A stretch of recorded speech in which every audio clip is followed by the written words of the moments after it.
Math. Class 12. New book. Federal Board. बिस्मिल्लाहिर्रहमानिर्रहीम class 12 math federal board chapter number 4 differential equations very important chapter. ख़ास तौर पे जिन बच्चों ने हायर लेवल पे मैथ पढ़ना है, बीएस वगैरह करना है, उनके लिए इम्पॉर्टेंट है। इसके एमसीक्यू स्टार्ट करते हैं। Select the correct option in the following. The order of differential equation x d3y by dx cube minus 2 dy by dx raised to power 4 plus y is equal to 0। तो order क्या चीज़ है? Differential equation के order से मुराद जो highest derivative appear होगा उस equation में उसको कहते हैं। अब इसमें हाईएस्ट डेरिवेटिव देखें, थर्ड है, d3y by dx cube. So option C is correct. Degree of differential equation d2y by dx square plus 9y cube is equal to sine X. तो डिग्री निकालने से पहले ऑर्डर निकालना पड़ता है। अब देखें इसमें ऑर्डर 2 है, d2y by dx को नज़र आया ना, और इसकी पावर क्या है 1। तो ऑर्डर की जो पावर है उसको डिग्री बोलते हैं, इसलिए ऑप्शन बी करेक्ट है। नेक्स्ट है y is equal to 8 is solution of differential equation. तो डिफरेंशियल इक्वेशन के सोल्यूशन का मतलब ये है कि वो जो वैल्यू आ रही है आप इक्वेशन में पुट करें, लेफ़्ट और राइट हैंड साइड इक्वल हो। अब इसमें मुझे dy by dx भी नज़र आ रहा था, तो हम डिफ्रेंशिएट कर लेते हैं। 8 का डेरिवेटिव 0। अब y इज इक्वल टू 8 और dy by dx is equal to 0, ये पुट करके चेक करते हैं। dy by dx तो सब में नज़र आ रहा है, उनकी जगह आप समझ लें 0 हो गया, उसको तो छोड़ ही देना। बाकी y की जगह 8 पुट करें। 8 8 ज़ार 64, इधर तो 32 है।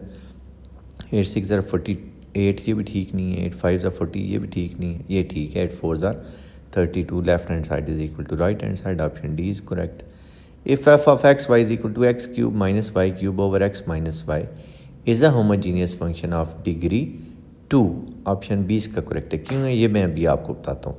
इसको आपने 3 नहीं करना, ऑप्शन सी नहीं करना।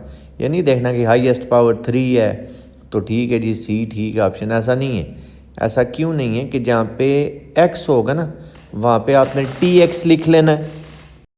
ये भी गौर से देखें कि हम डिफरेंशियल इक्वेशन की, होमोजीनियस डिफरेंशियल इक्वेशन की डिग्री कैसे निकालते हैं। एक्स की जगह टी, अब सॉरी एक्स टी, वाई की जगह वाई टी। देखें एक्स टी ऊपर भी, वाई टी भी, इसी तरह जहाँ भी।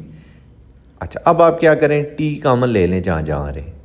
टी क्यूब ऊपर कॉमन आ रहा है, बाकी क्या बचा, X cube minus Y cube. Denominator में टी कॉमन आ रहा है, तो वहाँ पे क्या बचा, एक्स माइनस वाई साथ आ गया। अब देखें एक्स सॉरी ऊपर टी क्यूब है, नीचे टी कैंसिल हो गया, टी स्क्वायर बच गया। यहाँ से डिग्री पता चलती है। बाकी वापस आपके पास वही एफ ऑफ एक्स आपका फंक्शन आएगा। तो क्योंकि टी की पावर 2 है इसलिए इसकी डिग्री 2 है, ऑप्शन बी करेक्ट है। नेक्स्ट है the solution of differential equation D Y is equal to D X. आसान सा इंटीग्रेट कर दे दोनों साइड पे, डी वाई से वाई आया, डी एक्स से एक्स आ गया, तो Y is equal to X plus C, option A correct. The number of arbitrary constants present in general solution of a differential equation of order 1 is, तो first order है अगर तो constant भी एक ही आएगा, ऑर्डर 2 हो जाते तो कांस्टेंट 2 आ जाते। इसका ऑप्शन ए करेक्ट है। Differential equation D Y by D X is equal to E raise to power X plus Y as a solution. तो इसको प्रॉपरली सॉल्व करके देखते हैं। D Y by D X is equal to E raise to power X plus Y. तो हम क्या करते हैं, बेस एम पावर ऐड वाला रूल जो है वो अप्लाई कर लेते हैं। E raise to power x लैदा हो जाएगा, ई रेज टू पावर वाई लैदा हो जाएगा। अब डी वाई के साथ वाई वाले रखने हैं तो ये हो जाएगा D Y over E raise to power Y, और डी एक्स के साथ एक्स वाले तो E raise to power X D X हो गया। अब सीधा सीधा इंटीग्रेट करते हैं तो ये आएगा E raise to power minus Y, right side पे E raise to power X, और E raise to power minus Y जो आएगा उसमें जब हम अगेन डिफ्रेंशिएट करेंगे तो -1 भी आएगा। वो आप डिवाइड में लिखें, मल्टीप्लाई में आपकी मर्ज़ी को नहीं मसला। E raise to power X का E raise to power X C plus C. अब बस इसको थोड़ा और सिंप्लीफाई कर लें, -1 को इधर ऊपर लिख लेते हैं, minus e raise to power minus y दूसरी साइड पे जाएगा तो plus E raise to power minus y हो जाएगा। तो सी उधर ले जाए, माइनस सी हो जाएगा, तो C is equal to E raise to power X plus E raise to power. अब देखिए माइनस सी को मैंने सी किया ना, कोई मसला नहीं, आपकी मर्जी। तो ऑप्शन डी इसका करेक्ट है, E raise to power X plus E raise to power minus Y. Next, general solution of Y square D Y minus X square D X is equal to 0। Solve कर लें। Integrate करना बस आपने, तो Y square का integral हमारे पास क्या आएगा, n+1 वाला फार्मूला यूज़ होगा, वाई क्यूब ओवर 3। इसी तरह एक्स स्क्वायर का क्या आएगा, एक्स क्यूब ओवर 3, और ज़ीरो कांस्टेंट है उसका सी आ गया, 3 से दोनों साइड पे multiply, y cube minus x cube is equal to 3c। तो सी की जगह आप बेहतर था c1 लिख लें, ना भी लिखें कोई मसला नहीं, के भी लिख सकते हैं। जैसे इधर मैंने आपको बताया था ना ये बात, ये भी वही चीज़ ही है। तो सी की जगह आप c1 लिख लें तब भी ठीक है, c1 माइनस c1, इसको c कह लें, डेट्स इट। सो ऑप्शन, अच्छा इसमें तो कोई भी नज़र नहीं आ रहा जी, ज़रा आप गौर करें आप बात पे, क्या कि माइनस से हम मल्टीप्लाई कराते हैं इसको, ये -3c1, फिर वही बात आ रही है, इधर भी माइनस से मल्टीप्लाई, तो ये क्या है, -y³ plus x³ is equal to -3c1। तो ये बन गया x³ minus y³ is equal to c। Option c is correct. The solution of cos x sin y dx plus sin x cos y dy is equal to 0। इसको भी solve करते हैं, इसको properly solve करते हैं। cos x sin y dx plus sin x cos y dy is equal to 0। तो y वाले को dy वाले को इधर ही रहने देते हैं, दूसरा उठा के दूसरी साइड पे ले जाते हैं, क्योंकि वेरिएबल हमने सेपरेट करने हैं, सेपरेशन ऑफ वेरिएबल वाला मेथड यूज़ करेंगे। अब ये देखें, ये cos y है, y के साथ ठीक है, ये sin y है, इसको इधर लाएंगे तो ये क्या हो जाएगा, cos y over sin y dy, यहाँ क्या हो जाएगा, माइनस cos x ओवर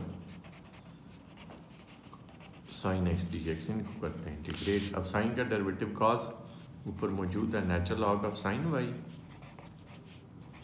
इसी तरह इधर भी मौजूद है, तो natural log of sin x। अच्छा, अब यहाँ पे दो पॉसिबिलिटीज़ हैं, दो आंसर मैं आपको बना के बताता हूँ, दोनों हो सकते हैं। मसलन लॉग भी कंसिडर किया जा सकता है, लॉग के बगैर भी, आपकी मर्जी। अब जैसे यहाँ पे क्या आएगा, plus log sin x is equal to log c। अब माइनस से इधर आके प्लस हुआ तो इसको हम मल्टीप्लाई में लिख लेंगे, ये क्या आएगा, sin y into sin x। mn वाला समझ ले रूल यूज हो गया ना, लॉग से लॉग कैंसिल, तो क्या आ गया, sin y sin x is equal to c। दूसरा क्या हो सकता है कि आप यहाँ पे लॉग कंसिडर ना करें, ठीक है, वो भी देख लें आप, बात आपको पता हो, log sin y is equal to minus log sin x plus c, तब भी ठीक। देखें, log sin y plus log sin x is equal to c, तो दोनों लॉग एक ही जगह, यानी कि sin y sin x is equal to c। और लॉग को जब आप दूसरी साइड पे शिफ्ट करेंगे वो e की पावर बन जाता है, जो भी चीज़ ना उसको e की पावर बनाता है। आप देखें, कांस्टेंट की पावर कांस्टेंट, तो आंसर एक और कांस्टेंट आएगा, तो ये वही c1 वाली बात अब हो गई, तो ये c आ गया, sin y sin x is equal to c। तो sin x sin y is equal to c, option D is correct. Next है, which of the following can not be order of differential equation. तो कम से कम order 1 होता है भाई, तो -1 नहीं हो सकता, ऑप्शन ए इज करेक्ट।